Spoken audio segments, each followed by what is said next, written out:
हमको रुलाने वाले खुद ही रो रहे हैं, हमको रुलाने वाले खुद ही रो रहे हैं। जिनकी आंखों में नफरत थी वो पल के भिगो रहे हैं, हमको रुलाने वाले खुद ही रो रहे हैं।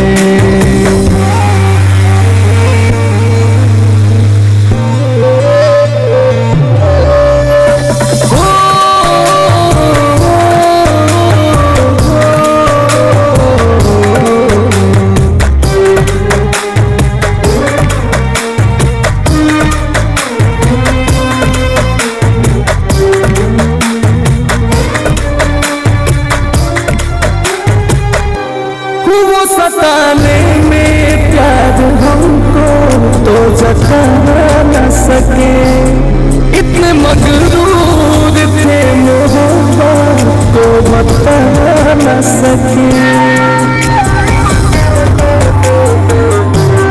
वो सताने में प्यार हमको तो जता न सके, इतने मगरूर थे मोहब्बत को बता न सके। अब नींद भी कहाँ है, चैन से ना सो रहे हैं, मुझको बुलाने वाले खुद ही रो रहे हैं, हमको बुलाने वाले खुद ही रो रहे हैं।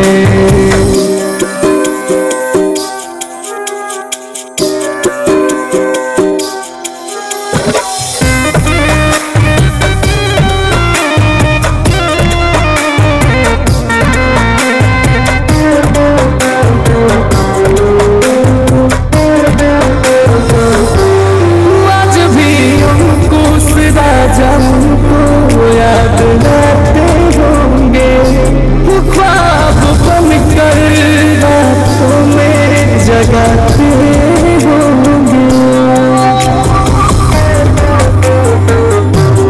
आज भी अंकुश राजा उनको याद आते होंगे, ख्वाब बनकर रातों में जगाते होंगे।